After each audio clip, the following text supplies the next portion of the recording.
Hey, thanks for clicking into another episode of the Renovation Rundown. I'm Sean Thompson. I got a really good one for you. I'm going to sit and talk with Jim Ragan, who I like to call the Godfather of Renovation Lending. We're going to talk all things during and post COVID-19 with the renovation lending industry, talk a little bit about the National Association of Renovation Lenders, and talk a little bit about real estate agents and what we think people are going to warm up to this summer, this fall, around buying and getting the money to do the renovation at the same time. Stick around. This is going to be a good one.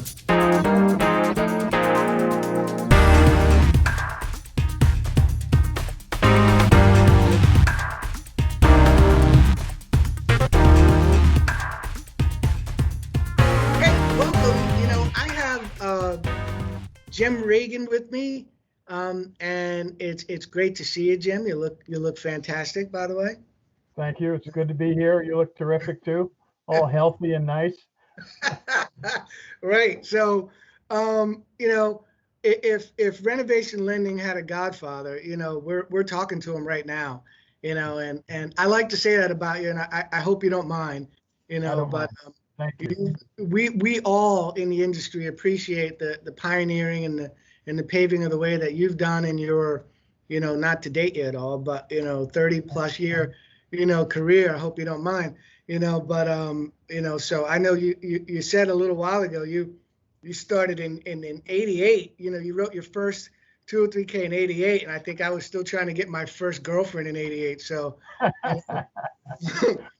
that's the difference, right? So, but why don't you tell us a little bit about what you're doing now? It was probably just as difficult getting the first 203K loan. Probably right. That's pretty funny. So what are we doing now? So you're right. It's been a long time. We've had a lot of practice, and we have found the right way to do things, I believe. Yeah. And 203K and home style and choice renovation, they're great products, and they're great products now as much as any other time. I have found I actually started in the banking business, and when I got out of college in 71, got into the mortgage business, wrote first 203K in 88. But what I've found with renovation loans is they're not as sensitive to the cycles of the business market, if you will. When interest rates are up, people look for cheaper houses. When interest rates are down, lots of people are looking for houses. Inventory is low, and now that certainly is more true than ever. And when inventory is low, sometimes people pass by homes that need repairs, and that's what we're all about. So that's the kind of business we look for. We believe that discounted homes provide an affordable opportunity for home buyers. Oh man, I couldn't have said it better. And you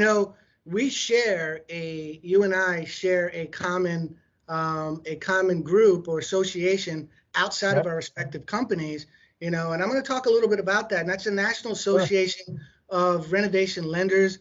I am one of its first presidents, right? So as we try and grow this, and it's kind of cool that we got your participation in this, a lot of other lenders, and a lot of other people in the trade, and HUD consultants. And when you think about it, that we've never really had a formidable association, kind of like the National Association of Realtors, NAR, or Sure. the National Association of Home Builders, and they are big associations that carry a lot of weight, to express the needs of this particular industry called renovation lending.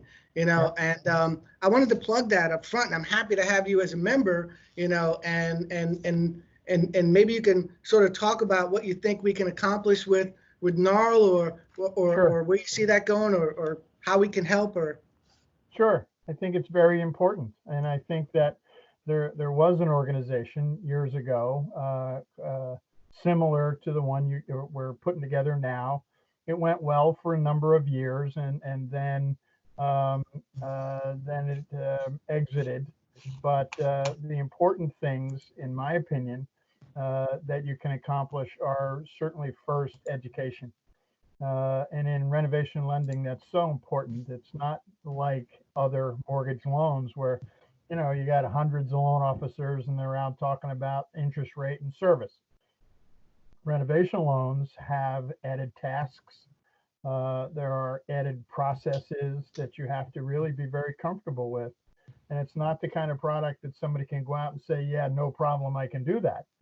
Because no problem means that you're probably going to have them. Yeah. And the only way to get to good execution is good education. And I'll just quick story. After I did my first one in '88, I really found something important in my opinion, because the single mom who bought the house was able to provide an affordable home for her daughters. And that became very evident after the project was completed. So it was like, we asked ourselves at the time, how the heck did that happen? Because it happened by accident. We chose to want to do it on purpose. And the only way to do that was to read all the books. So we really studied the regulations. We studied the terms and conditions of the product. We came up with great process flows. And those are the kind of things that you could now help others with good education. And in doing that, you can increase the base of business. You can increase the market becoming more aware of renovation loans. It's been a viable market for 30 years, but a quiet one, Sean. You know that. Agreed. And there are only a very few lenders like you and I that get good at execution. More could, but they need to know how to do that. And that's a great point on now education, right? If we could accomplish the three big things, which A is a powerful voice, lobbying voice for our industry, number one, education, number two, which you just so eloquently talked about, and number three, which I think is a really big hit, is standardization, right? How should lenders handle things like, I don't know, permits?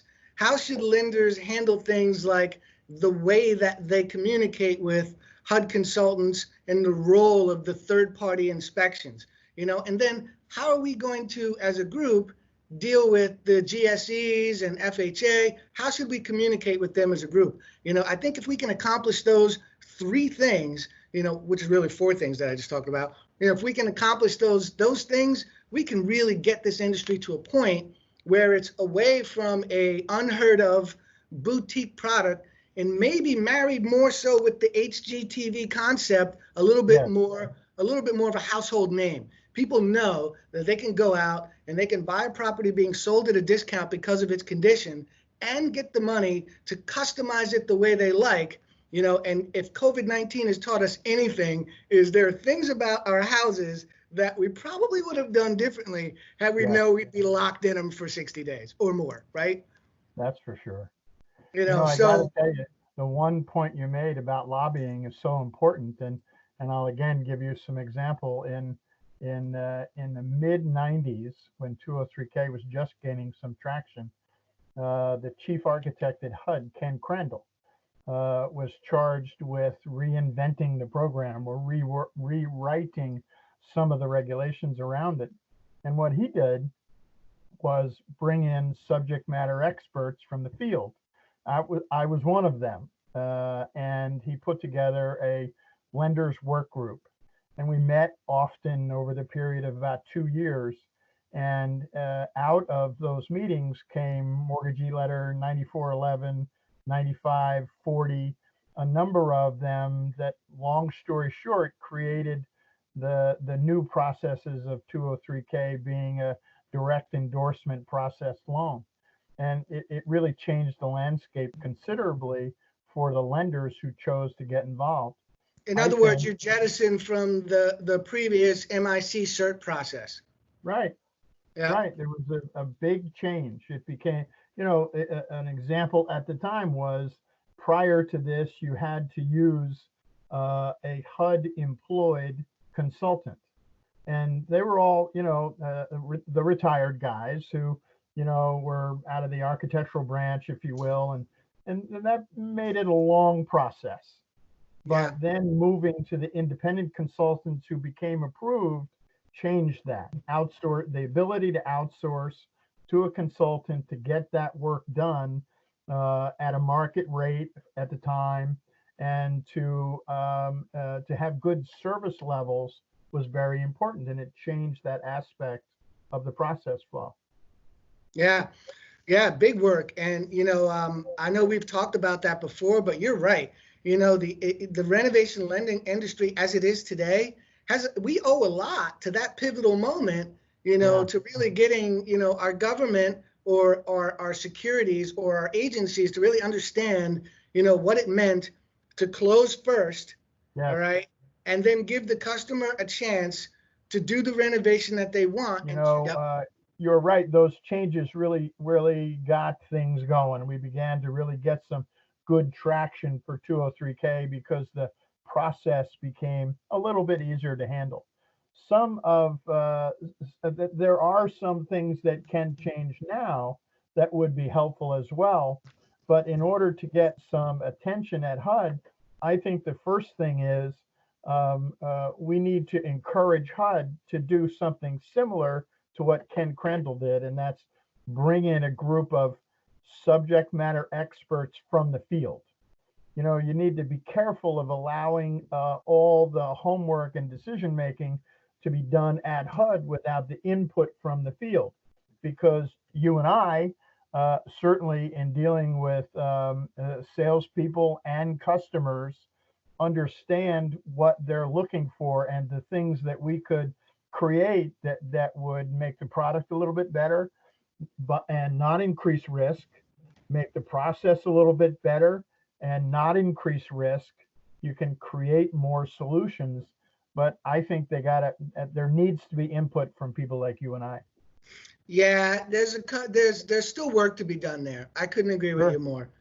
So let's talk about the world right now as we Sure. stand. So if we were to date this, and people of the people of 2220 were to get this video, you know it would be really odd because we're kind of stuck in our houses, so to Yeah. speak, in most of the country, actually starting to come out of it, right? Sure. And what it's done to the psyche, of folks in areas that are on top of each other, big cities, urban areas, is interesting because I think post COVID-19, a lot of people are going to rethink, a couple of things. Number one, I'll throw a couple out there, right? Sure. Um, Open concept. How you feel about that now, right? Yeah.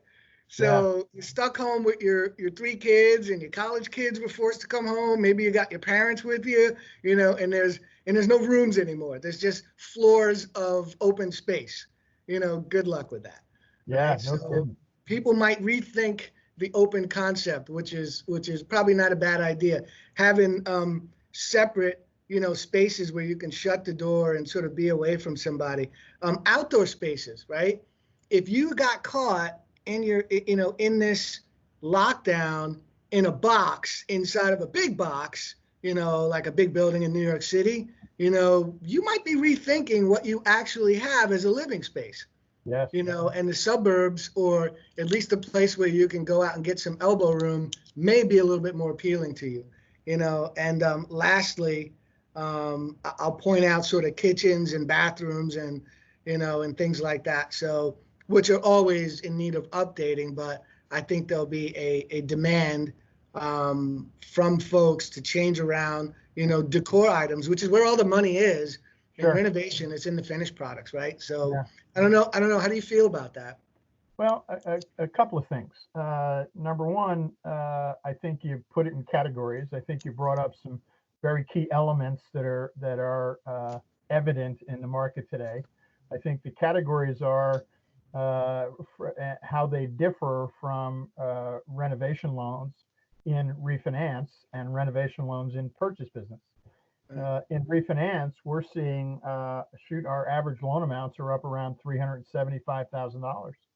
Our average repair costs are at about 137 now, where historically they were at 40, 50, 60. Yeah, And yeah. the reason the average repair costs are much higher is because in a refinance, people are doing additions. They're looking at their open space and they're saying, okay, I got to have my own area of my house. I'm going to redo the attic, or I'm Hmm. going to redo the basement to create those kinds of private spaces you mentioned. Hmm. I think in purchase business, you're right. There's a lot of people sitting in their apartments trying to figure out where am I going to go from here because I don't want to be on the same floor as 25 or 30 other people. I want to have my own place. I'm going to go to the Jersey Shore communities and I'm going to look for a home I can afford.